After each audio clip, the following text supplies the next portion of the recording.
Assalamualaikum warahmatullahi wabarakatuh. Banyak sekali pertanyaan jamaah, Ustadz kasih kami channel untuk kajian anak-anak muda. Di antara anak muda berasal dari Aceh, luar biasa, channelnya Maulizul Akbar Nak. Tonton, subscribe, like, share, komen. Assalamualaikum warahmatullahi wabarakatuh.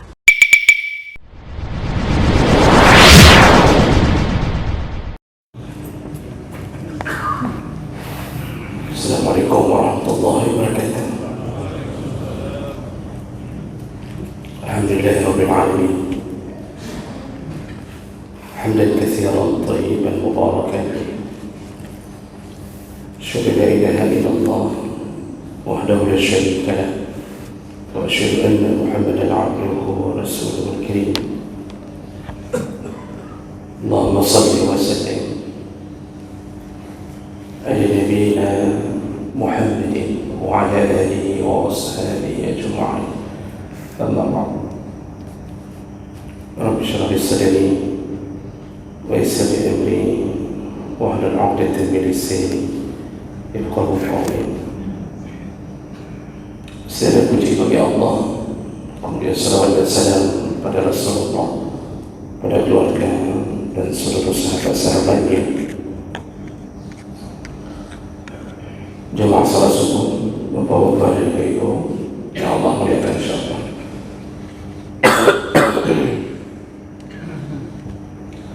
Di pertemuan yang dulu kita sudah membahas salah satu daripada dosa besar, yaitu iwa al-muhaddithin, membela kejahatan atau membela pelaku kejahatan. Para pembela pelaku kejahatan dilaknat oleh Allah, dilaknat oleh Nabi SAW, dan mendapatkan dosa sama dengan yang melakukan kejahatan. Hati-hatilah dalam upaya mengaburkan kejahatan seseorang hanya karena faktor dia dekat dengan kita atau salah satu dari saudara kita, atau mungkin kita membelanya karena dia menyogok memberikan sesuatu agar kita membelanya. Kalau kita melakukan penipuan-penipuan di atas kertas, membalikkan fakta, dan itu semua terlaknat di sisi Allah dan Nabi SAW. Baik, kita lanjutkan dosa besar berikutnya, yaitu qaulul insan bil muslim wa kafir aw ya aduwallah haitsu lam yakfur bihi. Salah satu dosa terbesar yaitu mengatakan atau menjuluki sesama muslim dengan kalimat atau memanggil muslim yang lain dengan kalimat ya kafir. Jadi menjuluki kafir kepada salah satu muslim yang tidak terbukti kekafirannya. Ini salah satu dosa terbesar. Atau yang semisal dengan kalimat kafir, apakah kita mengatakan adu Allah itu maksudnya wahai musuh Allah, padahal dia mukmin. Atau kita menjuluki dengan salah satu agama yang dipastikan kafir. Contohnya kita memanggil saudara kita atau menjulukinya wahai Yahudi, wahai Nasrani. Dan ini kalimat ini adalah kalimat yang bisa meruntuhkan kebahagiaan orang yang mengatakannya di dunia dan di akhirat. Jemaah Allah Subhanahu wa taala, ketika seseorang telah mengucapkan syahadat, maka diharamkan untuk mengganggu darahnya, diharamkan untuk mengganggu hartanya, dan juga diharamkan mengganggu kehormatannya. Rasulullah yang mengatakan itu, setiap kalimat syahadat keluar dari seseorang, maka terlindunglah dia dari ancaman atau dari aniaya dari sesama saudaranya. Namun tentu kenyataannya tidak sesuai dengan apa yang diinginkan Nabi SAW. Banyak orang yang menyakiti saudaranya, banyak orang yang mengambil harta saudaranya sesama mukmin, dan itu adalah dosa-dosa terbesar. Nabi SAW dalam hadis yang sahih disebutkan ketika ditanya tentang dosa zina, maka Rasulullah SAW itu dosa besar kata Nabi, tapi yang lebih besar lagi 10 kali lipat lebih besar ketika engkau menzinai tetanggamu atau istri tetanggamu yang mukmin. Lalu ditanya tentang dosa mencuri, kata Nabi itu dosa besar, namun yang lebih besar lagi 10 kali lipat lebih besar dosanya ketika engkau mencuri dari rumah tetanggamu yang mukmin. Dia mengganggu seorang mukmin dengan kalimah syahadat itu tidak dibenarkan. Nah, salah satu yang kita ganggu adalah kehormatannya. Bagaimana mengganggu kehormatannya? Kita merendahkannya, mengejeknya, menghinanya. Dan salah satu penghinaan yang paling besar dosanya di sisi Allah adalah memberikan label kafir kepada sesama mukmin.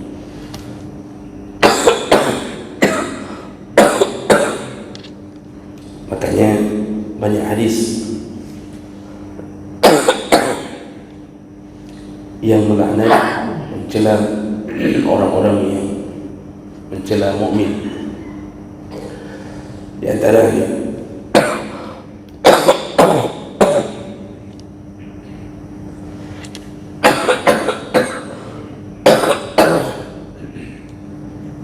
hadis dari Abdullah bin Mas'ud radhiyallahu anhu, Nabi SAW bersabda, sibabul muslim fusuq wa qitaluhu kufr. Mencela seorang muslim adalah kefasikan, yaitu dosa besar, sedangkan membunuhnya akan menyebabkan kekufuran.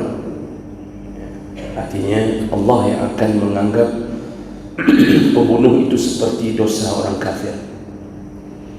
Makanya membunuh sesama mukmin itu azabnya hampir menyamai azab orang kafir yang masuk ke neraka. Jadi ini hati-hati bergaul dan bermuamalah yang sifatnya menyebabkan kemarahan Allah di atas pergaulan kita sesama mukmin. Dari Abu Sa'id radhiyallahu anhu, Nabi sallallahu alaihi wasallam mengatakan, la yarmi rajulan bil fusuq wa la yarmihi bil kufr. Janganlah seorang mukmin atau muslim menuduh saudaranya melakukan perbuatan fasik. Jadi kalimat menuduh ini tentu belum terbukti, ya. Walaupun sudah terbukti, tidak disunnahkan kita menyebarkan aib orang lain. Artinya bukanlah perbuatan yang dianjurkan menyebarkan aib, karena bisa jadi aib itu dihapus oleh Allah di sisi Allah, sedangkan kita masih terus menyebarkannya. Padahal di sisi Allah dia telah taubat dan telah diterima kembali oleh Allah. Maka tidak boleh seorang mukmin menuduh mukmin yang lain ahli atau ahli maksiat atau fasik. Dan juga kata Rasulullah, wala yarmihi bil kufr, jangan pula menuduhnya dengan tuduhan kafir, illa irtaddat alaihi, karena tuduhan itu akan kembali kepada orang yang menuduh. Illam yakun sahibatul kadzalika, jika orang lain tersebut tidak layak seperti yang dituduhkan. Ini hadis Bukhari. Di sini jelas Rasulullah mengatakan, yang mengatakan kepada saudaranya atau menuduh kekafiran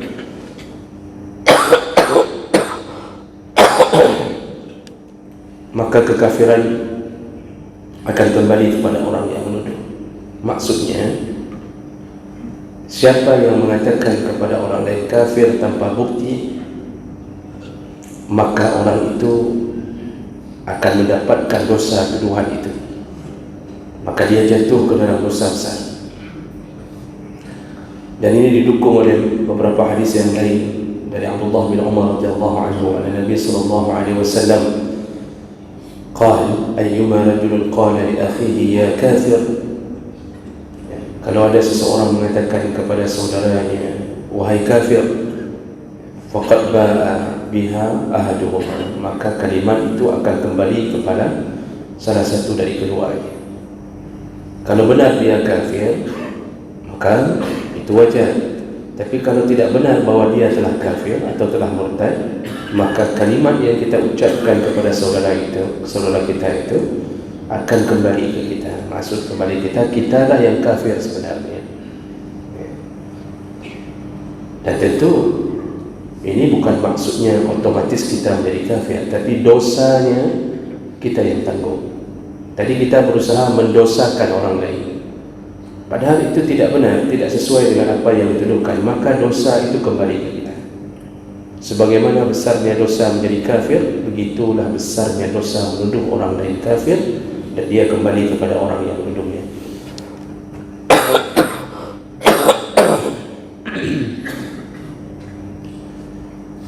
Jemaah maka Allah Subhanahu wa taala.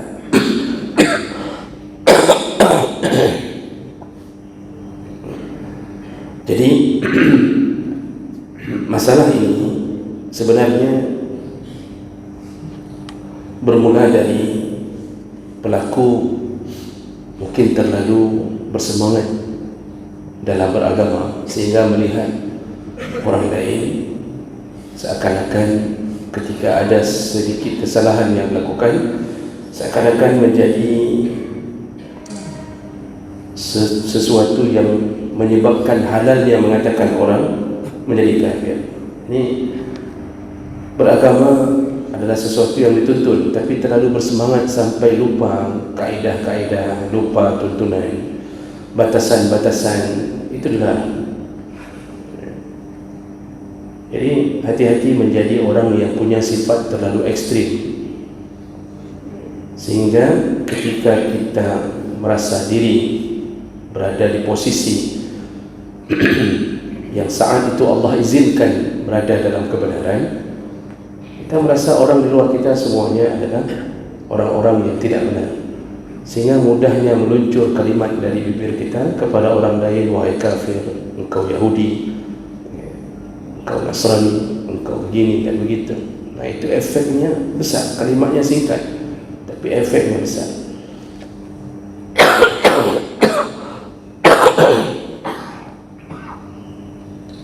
Menuduh orang lain menjadi kafir, itu seandainya tuduhan itu benar, seandainya, maka konsekuensinya kan tinggi. Orang itu kalau benar dia jadi kafir dengan murtadnya, otomatis dia tidak boleh lagi bersama istrinya. Kalau benar yang dituduhkan, dia tidak boleh lagi tinggal bersama istrinya, otomatis terceraikan. Seorang anak tidak boleh lagi diasuh dan dididik oleh ayahnya yang kafir. Ketika orang ini dalam keadaan normal, lalu kita bergaul dengannya, kalau dia benar kafir, maka salam pun tidak boleh diucapkan kepadanya. Dia memberi salam pun kita tidak boleh menjawabnya. Lalu kemudian kalau seandainya dia meninggal, maka kita tidak boleh mengurusi jenazahnya, tidak boleh mendoakannya. Jadi efeknya panjang. Menuduh orang kafir itu kalau benar kafir panjang, tapi kalau tidak benar, sebagaimana besarnya konsekuensi itu, begitulah baliknya ke kita. Itulah besarnya dosa menuduh orang lain kafir. Ya jemaah maka Allah Subhanahu wa taala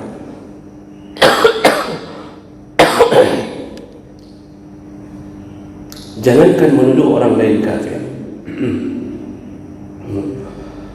Ketika kita merasa bahwa kita berada di pihak yang benar, lalu kita mulai mengatakan kepada yang lain bahwa engkau adalah penduduk neraka, engkau adalah ahli maksiat, Allah tidak akan mengampunimu. Itu pun berbahaya. Allah bisa balikkan keadaan karena kesombongan kita mengambil hak Allah. Karena tipe begini, Pak, itu kalau sempat berada di dalam komunitas-komunitas yang tidak mau membangun rasa toleransi dengan sesama mukmin di atas khilaf, di atas amalan-amalan khilafiyah, itu begitu mudahnya keluar kalimat-kalimat yang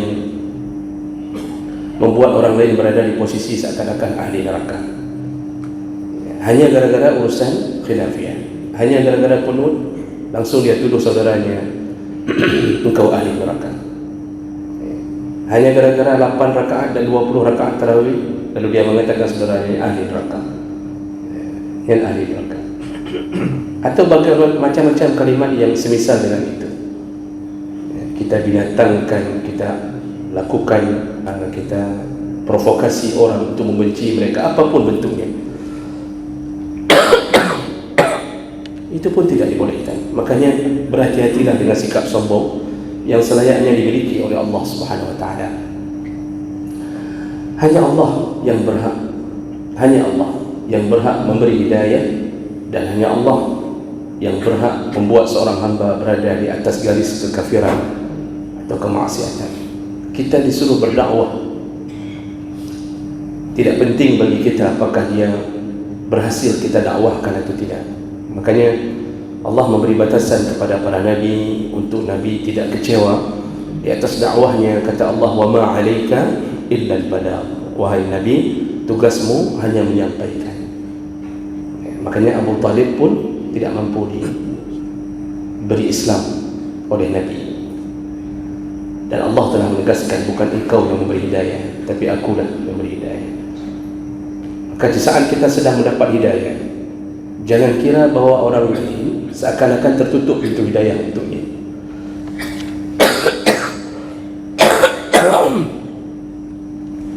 Jemaah makan Allah, ada hadis sahih, dan ini ada beberapa riwayat yang sama, semuanya sahih. Dari Abu Hurairah radhiyallahu anhu, sami'tu Rasulullah sallallahu alaihi wasallam yaqul, aku pernah mendengar Rasulullah menceritakan sesuatu, kata Abu Hurairah.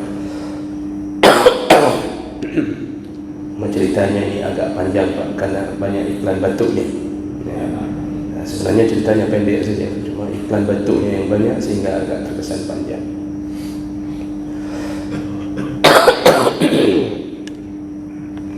Apa kata Rasulullah sallallahu alaihi wasallam? Kana rajulani fi Bani Israil mutawaakhin. Ada 2 orang dari Bani Israel. Mutawakhiyah ini mereka saling bersaudara. Mereka punya hubungan nasab saudara. Fakana ahaduhuma yuzni wal akhar mujtahid fil ibadah. Salah satunya pelaku dosa, sering melakukan dosa, dan salah satunya adalah orang yang suka dan bersungguh-sungguh dalam ibadah. Fakana la yazalu al-mujtahid yara al-akhar 'ala az-zanbi. Orang yang suka ibadah ini selalu menasihati orang yang berdosa, selalu menasihati saudaranya yang sedang melakukan dosa.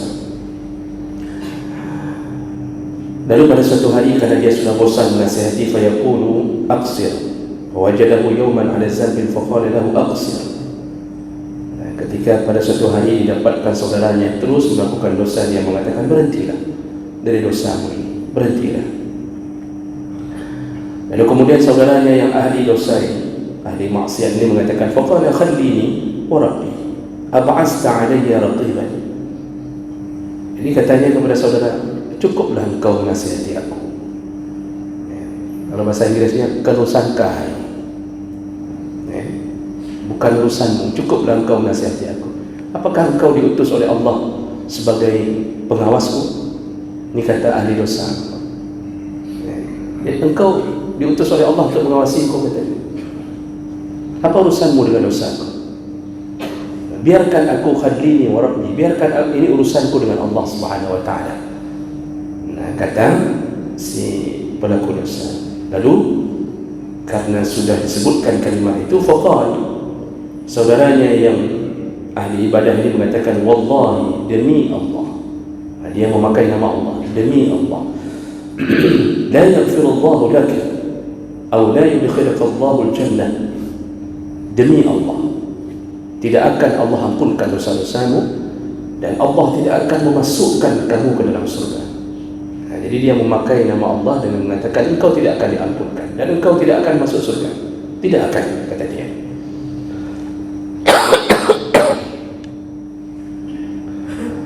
Faqubida arwahuhuma. Setelah sekian lama berlalu, akhirnya dua-duanya meninggal dunia. Lalu Nabi melanjutkan ceritanya.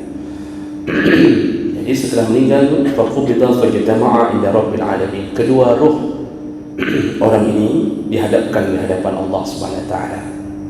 Faqala li hadzal mujtahid. Lalu Allah berkata kepada ruh orang yang meninggal dari yang ahli ibadah. Apa kata Allah? Akunta bi aliman atau kunta alayya ma fi yadi qadiran? Dari mana engkau tahu bahwa aku tidak mengampunkan dosa orang ini? Ini kata Allah. Jadi maksud Allah, engkau telah mengatakan ke saudaramu, aku tidak ampunkan. Dari mana engkau tahu sifatku tidak mengampunkan? Dari mana engkau tahu bahwa aku telah menakdirkan dia masuk neraka? Itu kata Allah kepada ahli ibadah ini. Wa qala lil muslim, lalu Allah berkata kepada orang yang ahli dosa ini, izhab fadkhulil jannah bi rahmati. Engkau wahai pelaku dosa, sekarang pergilah dan masuklah surga dengan rahmatku. Jadi para ulama mensyarah orang itu ahli dosa ini setelah tadi dia menjawab saudaranya, biarlah urusan ini antara aku dengan Allah saja, bukan urusan. Di situ dia menggantungkan harapannya kepada Allah dan ujungnya dia mati dalam keadaan masih menaruh harapan taubatnya kepada Allah. Lalu Allah berkata kepadanya, karena dia walaupun pelaku dosa, tapi dia terus berada di bawah naungan Allah, dia berharap bahwa dia diampunkan walaupun dia melakukan dosa. Maka Allah mengatakan, sekarang pergilah dan masuklah engkau ke dalam surga dengan rahmatku, kata Allah. Wa qala bil akhar, lalu Allah berkata kepada yang ahli ibadah tadi, izhabu bihi ila an-nar. Wahai malaikat, bawa orang ini ke dalam neraka. Disuruh bawa ke dalam neraka. Lalu Abu Hurairah berkata, wallazi nafsi biyadihi la takallam bi kalimatin aw baqat dunyahu wa akhiratahu. Kata Abu Hurairah di ujung hadis, demi zat yang berada di jiwaku dan berada di tangan Allah, sungguh dia telah mengucapkan satu kalimat yang merusak dunia dan akhirat. Jadi jemaah sekalian Allah, ini hadis semuanya sahih dalam beberapa riwayat. Maka oleh kerana itu jangan terlalu lancang mengatakan kepada orang lain bahwa begini dan begitu, lalu kita merasa bahwa kita lah yang paling benar, pendapat kita lah yang paling benar, lalu kita doktrin jamaah kita, jangan kunjungi saudaramu yang lain, itu tidak layak dikunjung, itu bukan orang kita, jangan jawab salam saudaramu. Dulu bahkan ketika saling bersama dalam satu kelompok, salam dijawab, senyum berkembang, lalu dipeluk, cium pipi kanan, cium pipi kiri. Begitu yang satu ini sudah merasa tidak nyaman, lalu keluar dari kelompok ini, diberikan salam, salam tidak disahut, senyum tidak ada. Kenapa? Karena merasa dia bukan lagi saudara kita. Jadi batasannya adalah kelompok. Jadi kalau mengaji pun tidak lagi mau mengaji dengan sesama muslim yang lain. Jadi mengajinya eksklusif, harus ke ustaz fulan saja. Jadi selain ustaz fulan, semua ustaz lain itu salah semuanya. Hati-hatilah dengan sikap ini. Karena Allah Subhanahu wa taala tidak suka. Dia yang Maha Rahman, Maha Rahim, dia bisa ampunkan dosa walaupun ribuan dosa siang dan malam. Lalu kita mencoba mengambil alih kekuasaan Allah, lalu kita memvonis orang seakan-akan orang berada di dalam kesalahan, dan seakan-akan tidak ada ampunan baginya. Disitulah Allah marah, kesombongan kita menjadi Allah. Jadi kalau dakwah itu silakan ajar, tidak perlu mengejek, dakwahkan saja. Masalah orang tidak terima bukan urusan kita. Kemudian kalau bertemu dengan sama mukmin biasa saja, salat di samping sama mukmin, terjadi perbedaan, duduk tasyahud beda, duduk tasyahud waktu 2 rakaat, ada yang duduk tawarruk, ada yang duduk iftirash. Jangan gara-gara itu menyebabkan kita merasa orang lain semuanya salah. Mungkin kita yang kurang piknik dalam bacaan, mungkin kita yang kurang banyak membaca, kerana kita hanya mengaji pada satu orang saja. Tidak ada sejarah ulama yang mengaji hanya pada satu orang, tidak ada. Semua ulama-ulama besar itu gajinya sampai ratusan guru, ribuan guru. Disitulah mereka semakin bijak. Walaupun ujungnya mereka mungkin tidak setuju dengan pendapat gurunya, tapi tidak ada yang mencela, tidak ada yang mengatakan baik buat dia ustaz bid'ah malumnya baik buat dia. Enggak ada yang mengatakan seperti itu. Tidak ada.